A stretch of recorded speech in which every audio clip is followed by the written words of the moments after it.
everyone, it's Julie here. So I'm going to do a demo. Everybody's been asking me to do one.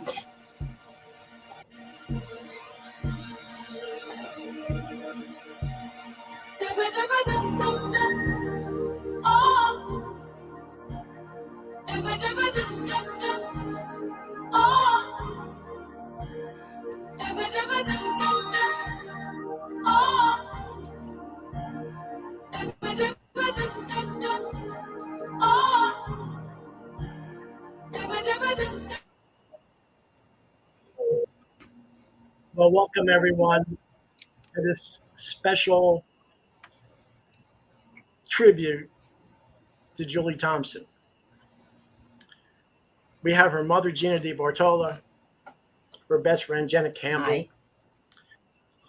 8 years ago on this date came one of the most horrific times in my life. We're all going to be emotional with me starting. But yeah, we're actually here it's July 18, 2015.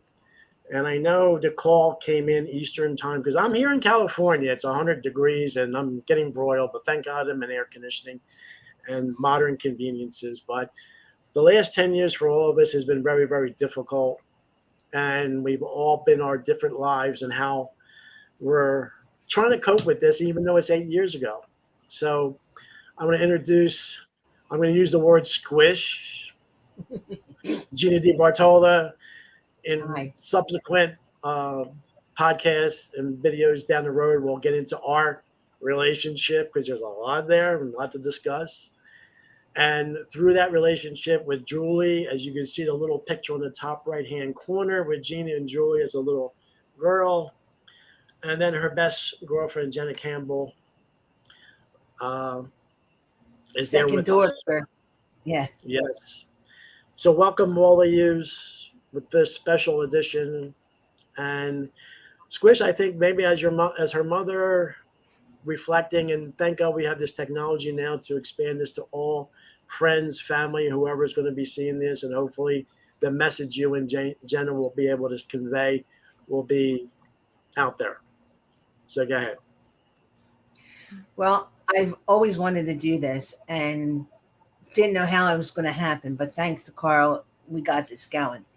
And, I hope you get the message here tonight that, I've lost my daughter, and that's the hardest thing you could possibly go through in your life. However, you got to pick up the pieces and move on for them. I'm living for my daughter today. She's with me every day. Just because she died doesn't mean she's not with me, or that the love changed, or that the bond changed. Everything, we still have the bond that we had when she was here.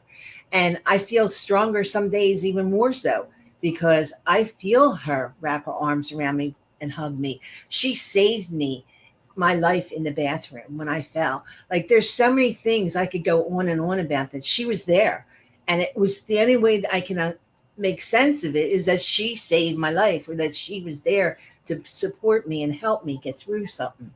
So I'm very grateful that I have that connection with her. I'm highly spiritual. I'm clairvoyant. I'm an empath. I feel things. So I think that helps with me getting the connection with her even stronger. So, that's been the beauty of all this. But I want you to know that just because they pass away and they leave us on the earth plane doesn't mean that they're not with us every single day, because my daughter is, and I'm grateful for that. That's what helped me move on, helped me get stronger. I haven't moved on. I mean, there's still that hole in my heart that will never fill.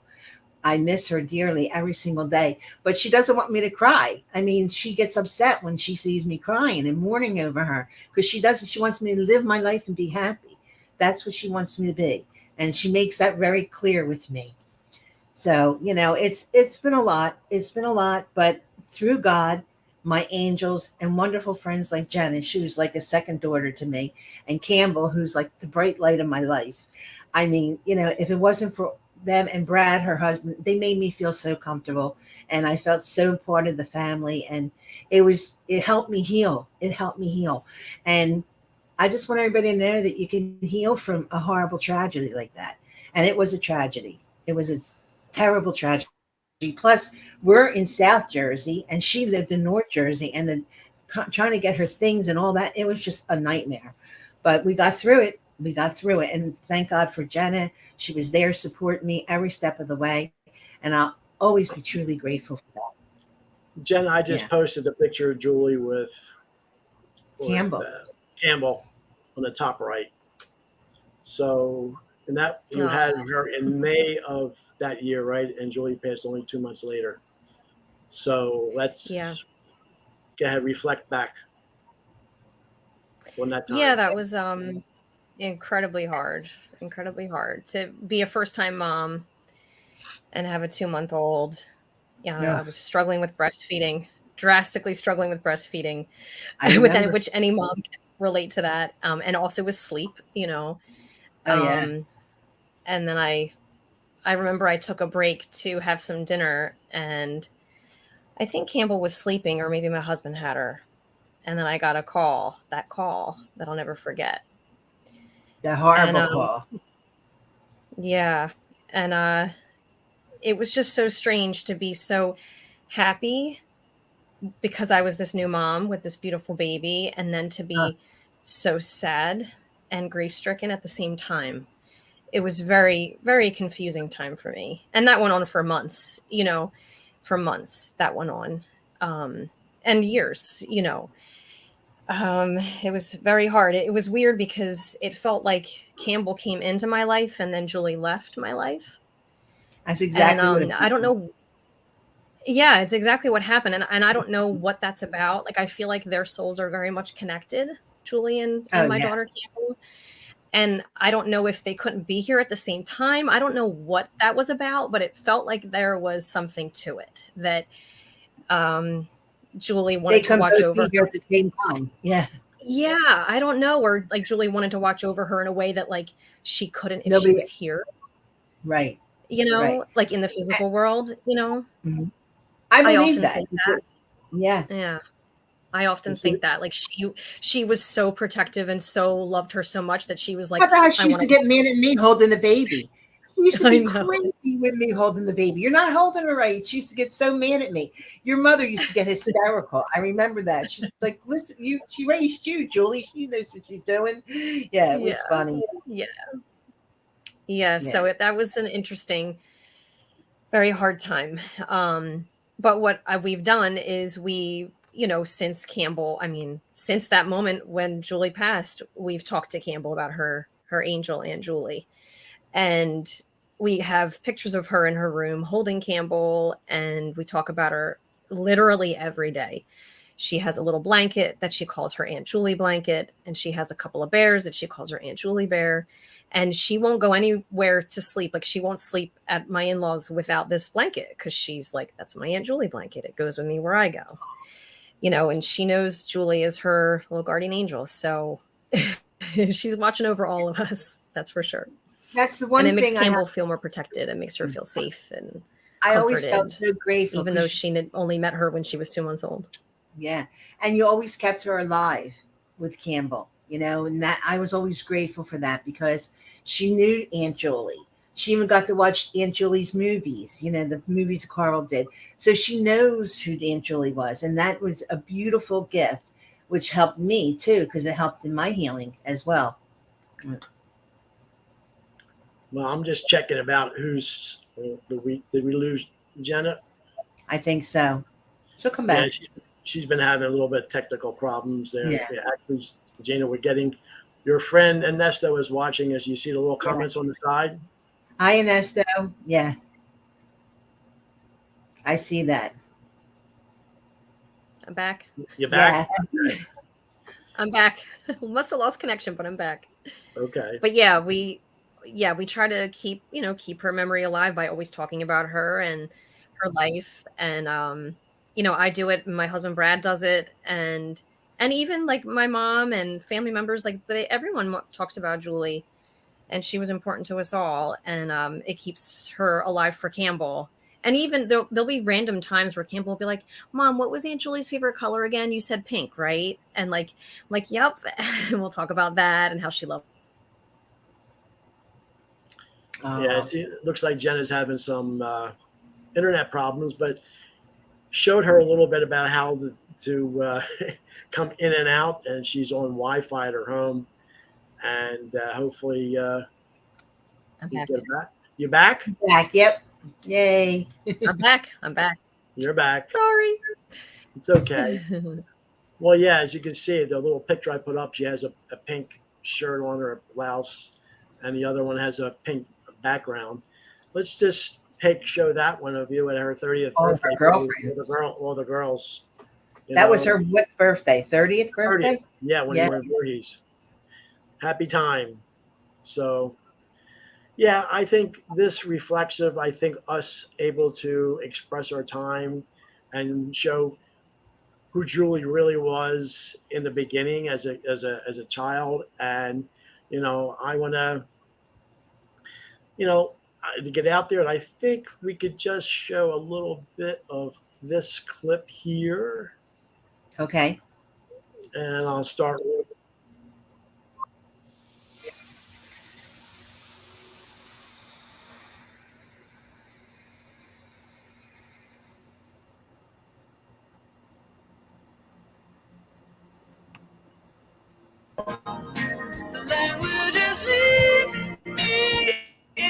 So here's the little girl. The famous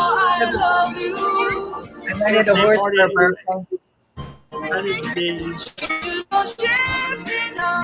horse. Same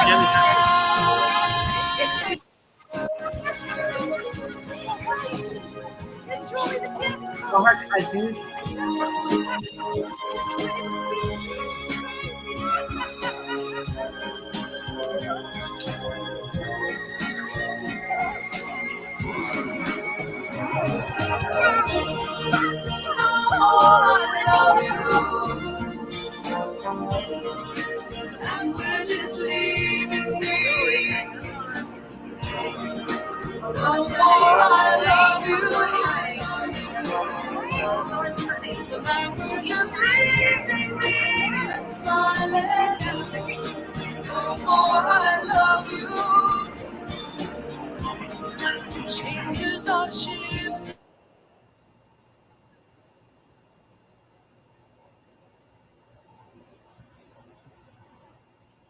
Well, it seems like Jen is still trying to find her way back.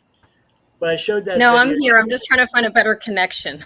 Good to hear from you, Jen. I'm here. I'm just trying to find a better connection. Hold on. So that way I'm not in and out all the time. Okay. Carl, your friend sent a message. Did you see I that? know. Okay. Yeah. Nice. I know. Okay, let's see how Where this are you does. now, I'm right Jen? next to the router now. Where are you now, Jen? Now I'm in my living room, which is a hot spot where my daughter and husband are. But this is where you're going to get a solid. Are they connection. also watching as we're doing this? I'm sure they are. will be in a moment. Okay. Let Campbell say hi. Campbell, do you want to say hi real quick to Aunt Gina? Campbell. Come around to behind How you me. feeling, sweetie? Practicing to make the Eagles. Good. How you feeling? Better? Yeah. So this Hi. is 8-year-old Campbell.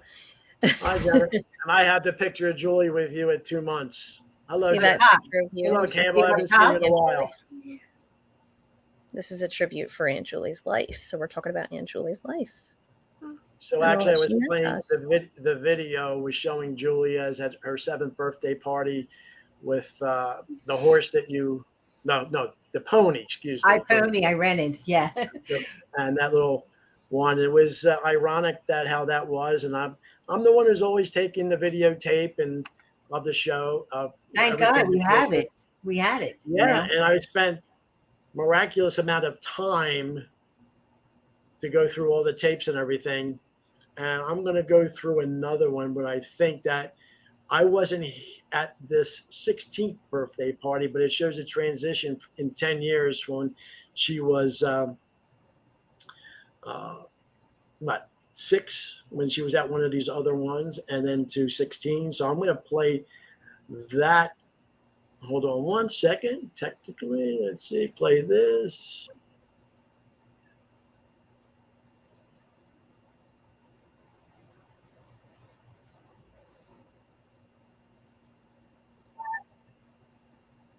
Your famous walk.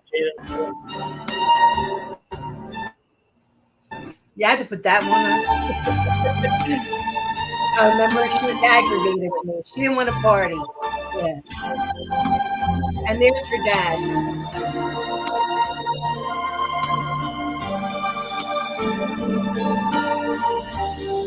This used to be my playground.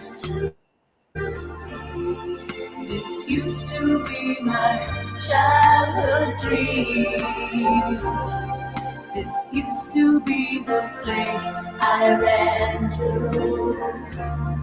whenever I was in need of a friend. Why did it have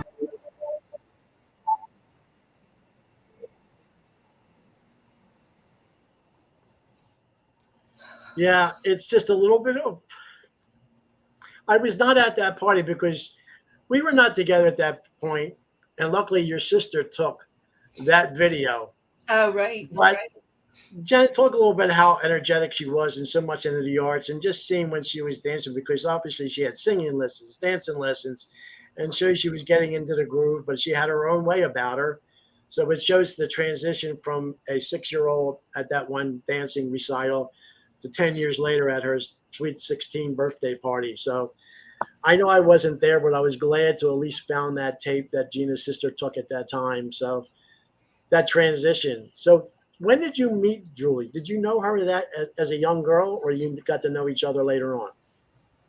I met her when I was about, I would say about 12. That sounds right. Yeah. Yeah. I was best friends with Audrey Gamble, who lived down the street from Julie. And so I was friends with Audrey first, and then Audrey introduced me to Julie, and they lived on the same block. And we made friends through Audrey. And then not long after that, just a few weeks, Julie was having a birthday party. And I think it was for her 12th birthday party. And she invited me to come. And I was like, oh my gosh, Julie invited me to her birthday party. And we like just kind of met. And I was so touched that she wanted me there. And it was a small group of girls. We had a sleepover, and it was like the best time ever. We did skincare, didn't we? I think that's the night my we did. business was skincare and electrolysis, so I think I did facials on all the girls, and it was like skincare, how to take care of their skin and everything. And look at Jenna, how gorgeous her skin is. So it worked. Whatever I taught them was good. Yeah. Yeah, we just had a blast, and I was so touched that she invited me.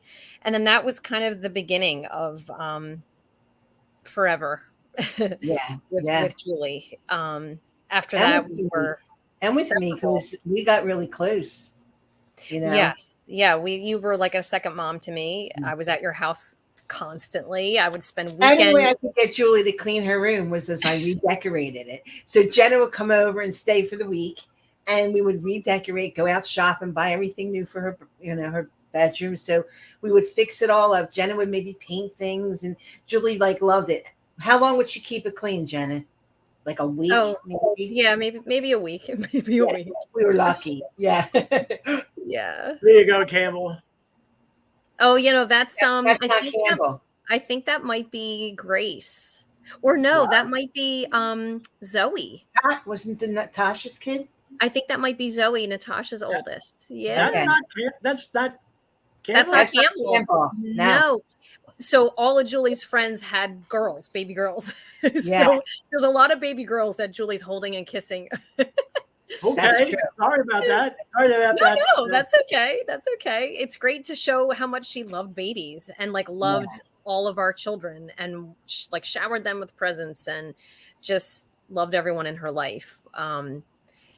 But yeah, so I met Julie when I was around 12, and she invited me to her party. And then after that, we were just inseparable, always together. And Audrey was with us all the time too. The three of us were always often together. Always at Gina's house. And again, Gina was like a second mom. I'd spend weekends, days, weeks there. I wouldn't even go home for days at a time. And I got upset one day. I said, is your mom okay with this? Does she think you ran away? I'm like if Carol, your mom was okay because she knew I took good care of her. If Carol Julie's watching this, she'll see that her granddaughter there was with Michelle's daughter. Mhm. Yeah.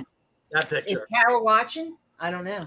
We don't know. I'm sure down eventually they will, but the word will get out. But I'm just going through as you guys are talking to use the screenshots from the video rather than that. So, but yeah, go ahead, continue, guys. You're doing good. Yeah. Yeah, I mean, she loved children too. I mean, Yeah. she loved the theater. She was heavily involved in the theater all through, her childhood, adolescence, high school, in all the musicals and productions, and like all these Outside baby pictures. production. Yeah. She loved the children. She nannied. She babysat. Yeah. Like she just loved She children. went Loved the to arts. where did she go? To Netherlands The and stayed in Netherlands. a house for what? 3 months? 4 months? Yeah, yeah. She spent And the she summer watched with her the children. family. Yeah.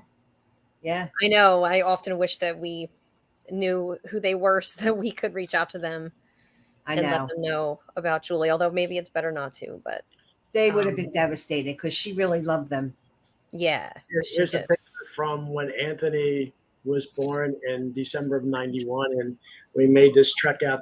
Julie was out there with your mother, Gina, and then we came a couple of days later, and that's just on the porch, and that's actually December in Dana Point.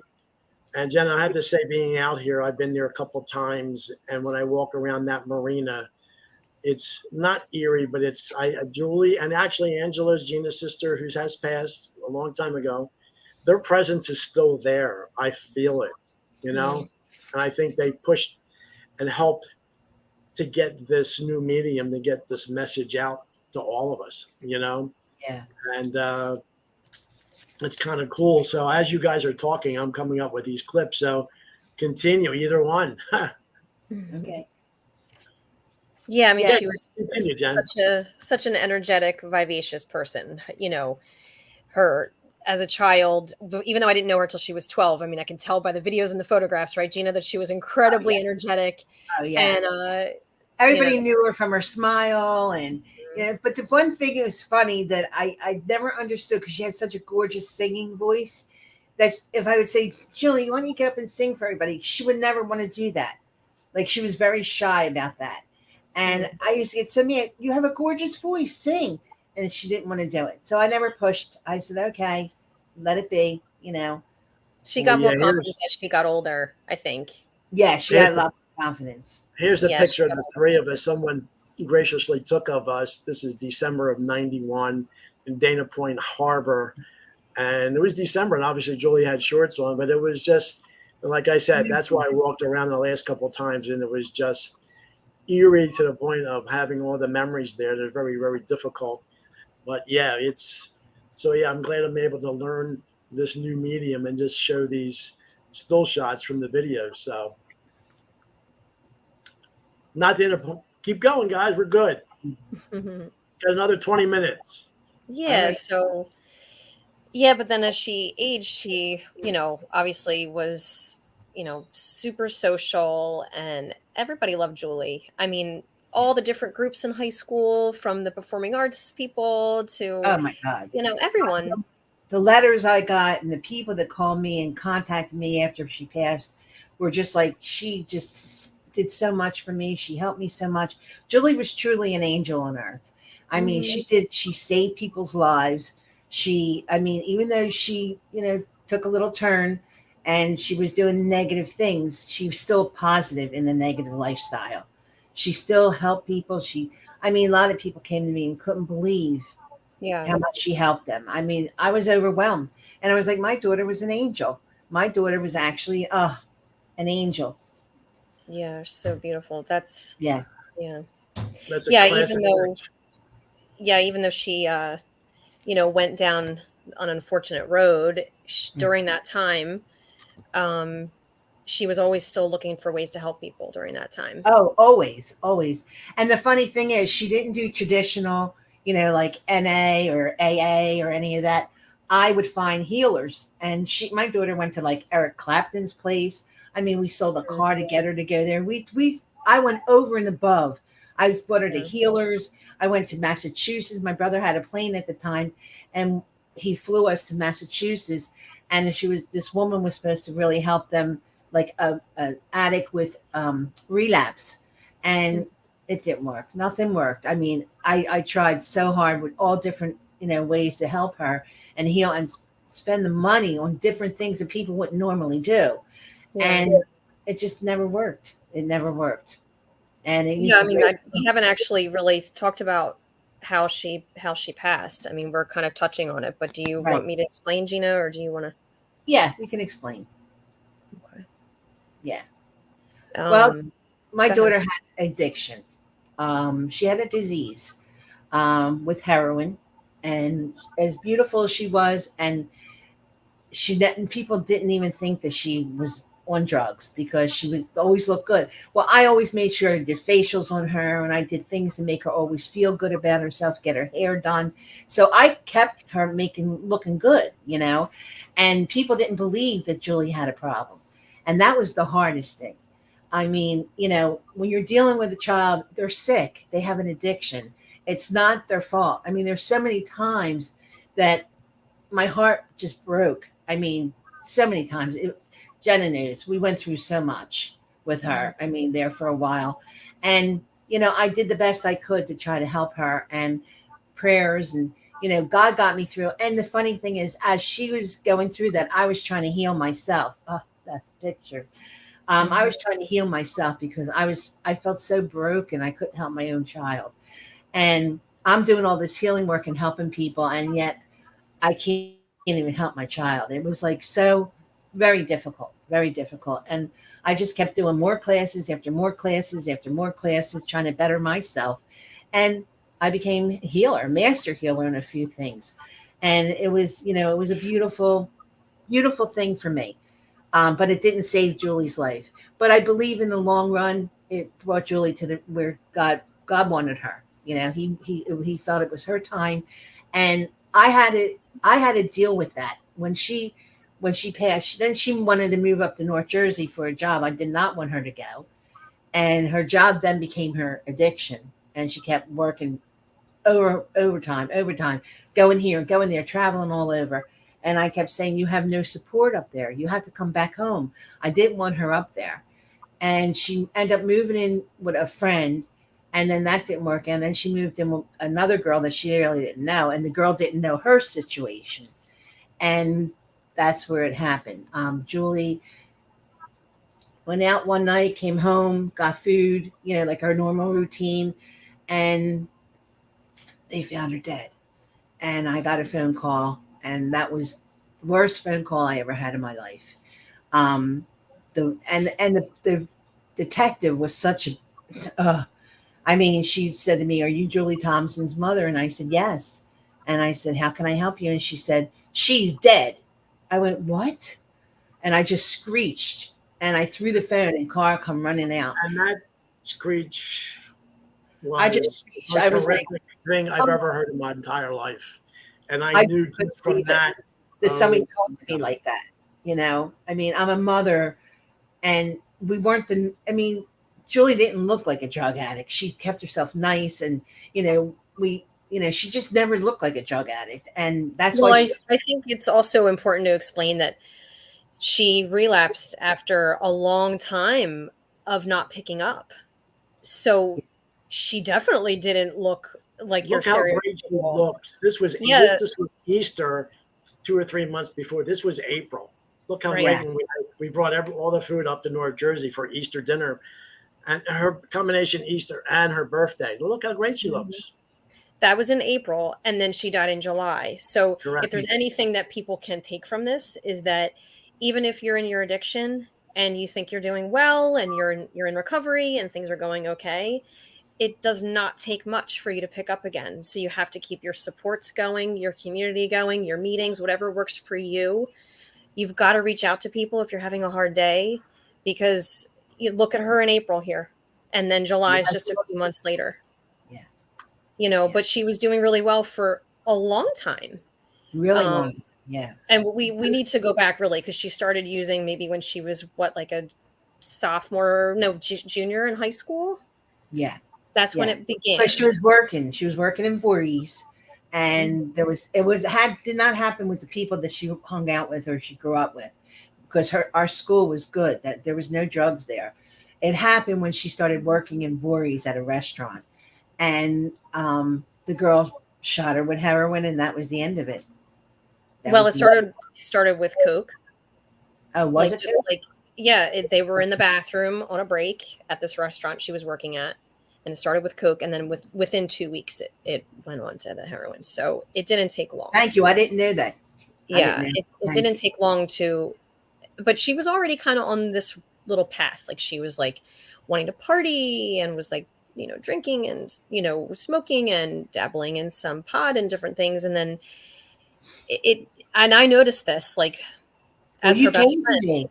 You came to me and you said, Gina, don't let her go to that rave. She'll kill herself. And I said, Yeah, well, what she do you was planning on think? going to a rave and she had told me like I'm going to try everything and I'm so excited, and she had already started dabbling at this diner, and I was terrified of her going to this rave. I wasn't sure if she'd make it home. And so I went to Gina and told her what Julie had I been was up just, to. I was just stunned. I was stunned, but I was so grateful that Jenna had the courage to come to tell me, because most kids keep that all hush hush. They don't talk about their friends and tell you what's really happening.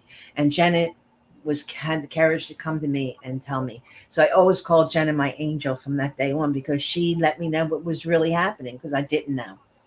Janet, that wasn't that specific weekend. She was supposed to come down and meet with you, and she was complaining about back problems and the reason why she didn't come down. And then she found something that thought she could take for the whatever she was experiencing, and that's what Mhm. happened. Yeah, that was flashing forward to her the end of her life. So she That started day. using in high school, and then it was a long road all through the end of high school. She got a scholarship to go to college for the art, like theater and the arts, and did not go to school I because she told her, you're already not coming home in a body bag. You're not going. You're yeah, not she didn't going. go because she started going down this wrong, like this path of drug addiction and drug abuse. So she didn't go to college, like she had planned. And then all through her 20s, she was battling this addiction, off and on, rehab, like so many.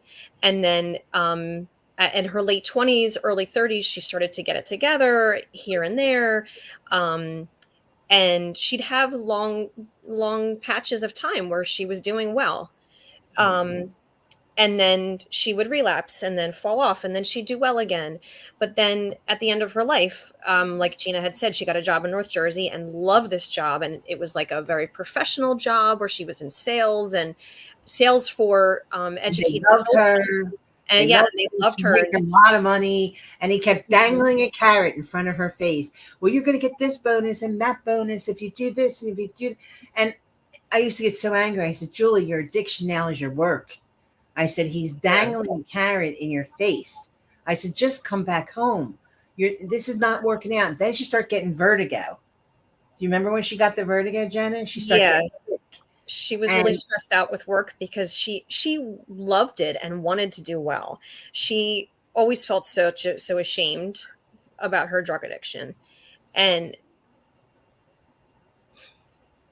wanted to succeed and show she wanted everyone to be the that she best. could do You it. know, I have to mention that I was in marketing and sales all my life, and I had a background in it. But I know Julie was never really in sales, but how successful she was and how she was able to be successful because she was on stage. When she went into a school to make a presentation, she was that actress that they were captivated by her. She could have sold them anything, but they would have bought it. A blind man in a pair of glasses, I used to say. A Exactly. blind So man in a that's pair of where I glasses. was so Yeah. amazed. I did have some conversations with her about it. And I mentioned to her, she says, yeah. I said, Julie, when you walk in that door, make that presentation, there's the actress coming through. So you could have had anything to sell them, which you did. And it was an amazing, but I have to do one little captive story towards the end that she was in North Jersey. She was not great with directions. So she would text me the night before she had to go somewhere, and I would give her the directions to text. But about one little thing about different generations, and she was in North Jersey. And I said, well, just check the radio for the traffic about the Parkway, getting up to Northern New York or whatever. And I just put on 1010 wins. It's like the KYW of New York on AM. She texts back, what's AM? So it's like, okay, so little vignettes like that. And I was happy to do there. And I would say, how did you make it? Oh, yeah, your directions were great and whatever. And, we were getting back close again because I know, Jenna, you went with her somewhere. I think it was 70 for the year before. You went to Yankee Stadium to see, oh God, who was it? The religious guy. What's the heck's his name? Oh, Joel Osteen. Joel Joel Osteen. Osteen. Yeah. Right. So I took her because I was Wow. doing executive car service at that time and she needed a ride to 30th Street Station. I said, yeah, of course I'll take you. Don't worry about it. You don't need Uber or whatever. I took her. We had a nice conversation before that and she was going up. She was very excited about that. So it's sad that, I don't have any other kids or whatever. And Julie was getting closer again.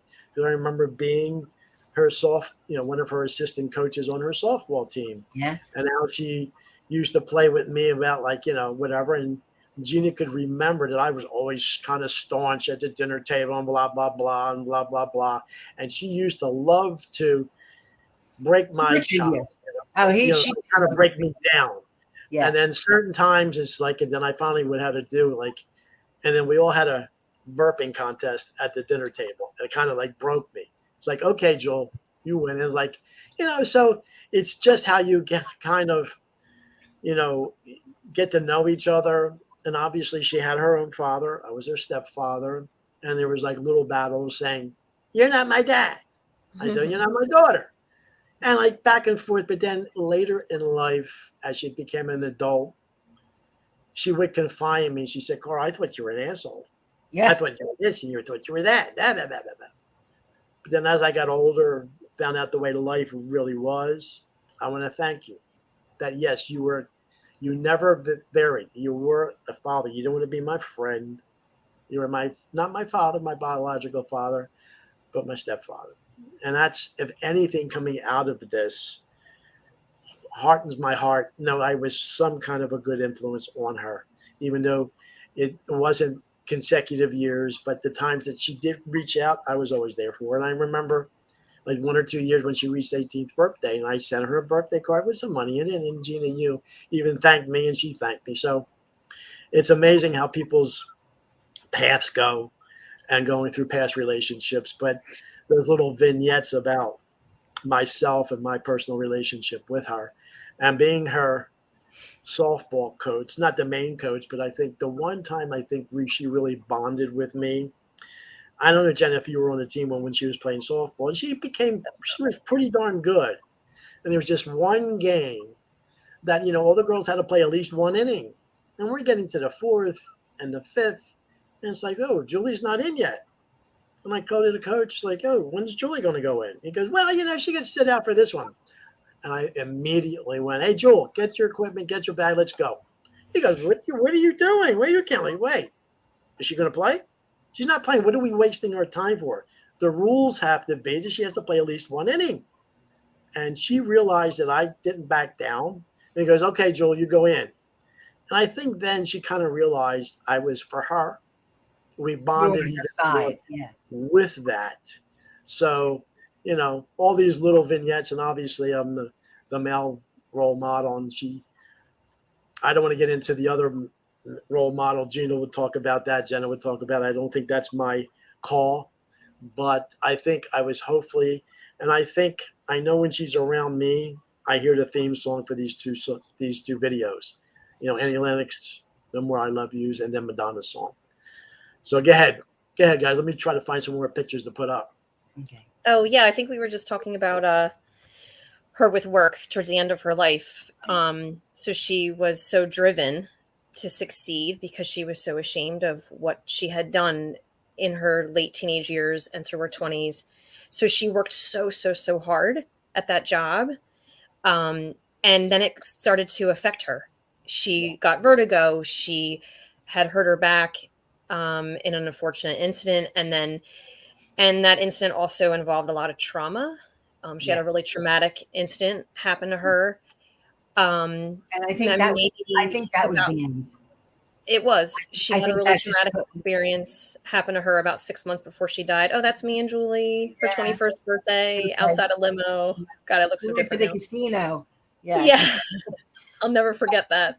I'll never forget it either. I So took my much fun. mother because she insisted she wanted to go, and what a nightmare! Yeah, that was. that was a Yeah, mess. you don't have to go into detail. I know what Yeah, happened. no. So you don't have to go into detail. But So I think anyway, that's a classic. It shows the confidence and you could see through Julie's eyes and her whole demeanor that, and at that time of the world, at that time of her, she was on the top of the world. You know. Yeah, yeah. Go ahead, Jen. yeah. Sorry to interrupt. No, that's okay. So yeah, so she had a really unfortunate incident happen maybe about 6 months or so before she died, and it was very traumatic for her. And at the time she was doing really well, but I fully believe and just know with every ounce of my being that I trauma, agree. that it was very hard for her to endure and process and cope with. So another lesson out there for anyone who's And get listening who over it. has an addiction problem, like if you are in your addiction, you go through something really hard, that's when you need to lean on your people more, because not run away from them. and not run away from them, because That support system. yeah, get your support system in check when things come up that are challenging when you're in your recovery, because it only takes one thing hard sometimes to have you go back. Yeah. And that's what happened. I think for months she tried to cope with it and didn't cope with it well enough. And then one night, I think her trauma just got so bad that she didn't know where else to turn and turned back to an old habit. And that one night, I mean, she literally went out one night and picked up and brought the bags home and OD'd. And the same detective, not to interrupt you, but the same detective that was nasty to me and told me she was dead. And she ended up being really nice to me after she realized that she was wrong. And she said, I called her and I said, I have to ask you a question. When you found my daughter's body, what did you find? She says, I found 2 bags of heroin and 2 needles. One was dirty and one was clean. I said, you mean to tell me my daughter died from 1 bag of heroin? And she said, yes. I said, get that bastard. And he was a young kid. He wasn't even a grown-up. He was like a child, maybe 8, 9, 10 years old. I said, get that bastard, is what I said to her. Yeah. So, I think it just, it was her way of coping from the past that she had gone to, unfortunately. And I often think to myself, God, why didn't she just call me? She also had a lot of back pain going on at the time. And I think was just like in pain, physically and emotionally, and thought vertigo. She didn't have the vertigo too. She wasn't doing good. She wasn't feeling well. Yeah. She was in physical and emotional pain. And she turned to that, unfortunately, after years of not picking up. Years. Yeah, years. So, she was doing so well. Yeah, and the drugs have changed over all that time, and then your body's not used to it. So if there's anything that anyone can learn from this, it's that over years your body changes and can't do what it used to, and things change. They're laced with stuff, and that's what happened. Yeah, and it was only a little bag, and it killed her. Yeah, so you think, oh, just this one time, it'll be fine. I just have to ease the pain. Nope. No. The dinner she picked up sat uneaten. We saw it the next day. Yeah.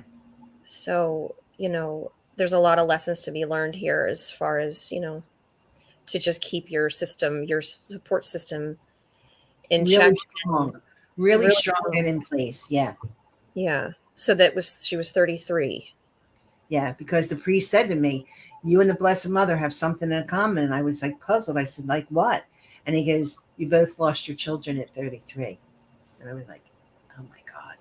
But in that statement gave me some kind of comfort. I had some kind of comfort with that, knowing that me and the Blessed Mother had something in common. And I know in some kind of weird way that it gave me hope. It gave not hope, but it gave me strength. Yeah. Have you talked to him lately? No, well, he had just had a birthday, so I did send him. Yeah. Can you believe it's been 7 years since we went there for that July 4th, the year after Julie passed? I'm telling you, I had so much love and support around me from my friends and family, and it was just amazing how people just opened their hearts to me after losing Julie. It helped me go, but especially Jena, because Jena was always constantly there with me and Campbell. And that made me so grateful every day. And it helped give me hope. It helped give me hope to move on. Everybody says to me, I don't know how you make it every day. If I lost my daughter, I'd be in bed. I wouldn't get up. You have to move on. I move on for Julie. I am living for Julie now because that's the most important thing. She wants me to be happy. She wants me to have a life. She wants me to, be happy. And she's with me. And I know she's with me because I've experienced that. So just because somebody dies doesn't mean that their love dies or the bond dies or anything that you had with them dies. It's always there. Always there. Squish, how did I say when you first asked me questions that day? How am I going to get through this? One You day say at a one time. step, one day at a time. One step, one day at a time. Yep. And here we are 8 years later commemorating what Talking happened, about it. transpired that day. And look, I don't wish, obviously, I'm sure maybe fentanyl was out there in the market at that time, but people are horrendous going through this daily with fentanyl, which is all it is just a few grams of it, just a little dusting of it could kill someone. So I can't imagine what other people are going through in this present time. And, you found out, not that I'm a big fan of him anymore, but Robert De Niro's grandson died of that. And everybody you said, in these, is all fentanyl. So it's a scourge. And, I grew up when we heard the war on drugs and all that, but obviously there's no war on drugs. There's too much money in it. And maybe another episode we'll get into why it's still there and prevalent, but this is not the forum today for that. We're just here to commemorate Julie's life And to give her a tribute her because best. you know what? Julie was a wonderful, wonderful girl and she was an angel and she'll always be my angel. She has saved my life since she's been gone. I've had experiences where I know she was there and I know she saved my life. And I'm grateful for that every day. I'm grateful that I can say that I connect with my daughter. I can feel her presence. I can feel her giving me a hug, kissing me goodnight, being there for me, even though she's not physically here. Well, yeah, I know we're at the almost 50-minute up.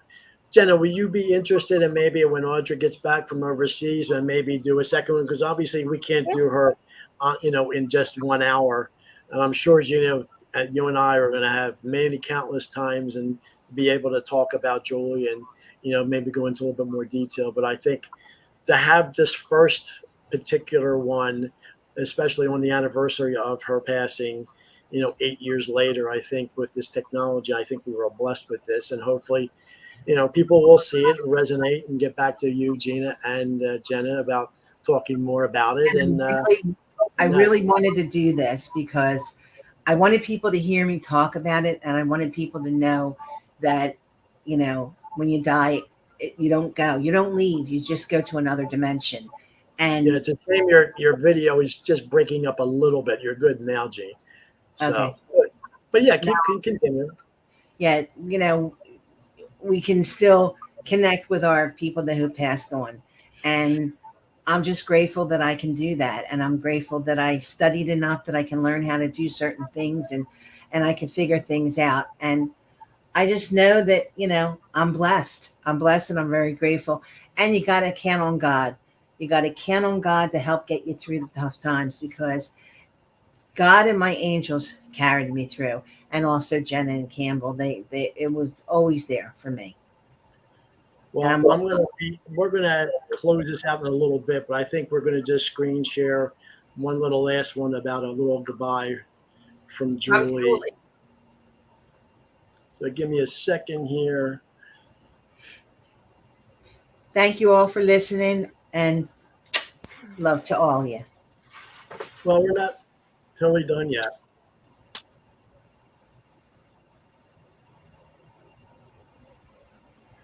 I wanna love you from the daylight.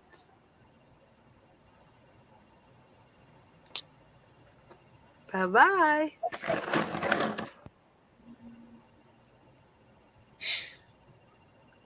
Any final words, guys? Thank Jena? you for watching.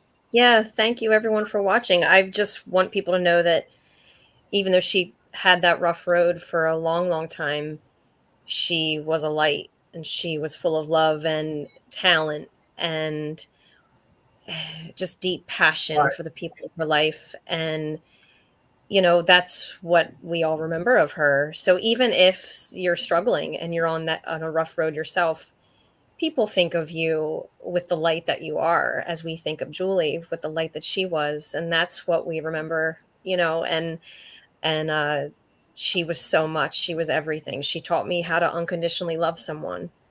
Through all the ups and downs we had, that was my biggest takeaway, was that I learned unconditional love. And I learned that from my parents too. Don't get me wrong. She's not the only person, but I learned it from her in a way that I just can't explain. And I'll be forever grateful for that. So she taught me so You guys much. had a bond. You had a really strong bond. Yeah. Yeah. I mean, we were soul sisters for Yeah, sure. But I think anyone who knew her felt a spark of love and passion and an energy from her that was unlike anyone else. Yeah. I think anyone She who was met her unique. could say that. She And was she was unique. very strong. Strong. She was my angel. Always will be. Love you, Jewel. But thanks for having me, and thanks for asking me to be a part of it. It's so Yes, of and course. hopefully we'll be, it's an and honor. hopefully we'll be able to do a second one and a third, and then down the road. Yeah. Gina's video's breaking up a little bit, so yeah. I want to just thank everybody for being here and whoever's watching. And as they say subscribe, press the like button. If you're going to watch us on YouTube, please do that. And we'll be back for another one sometime soon, and we'll let everyone know. So thank you all for being here. I don't think I have a music queued up this next time. I will to end this, but I think with Julie saying goodbye to us was great enough. Thank you all, and we'll see you next time. Bye-bye. Bye.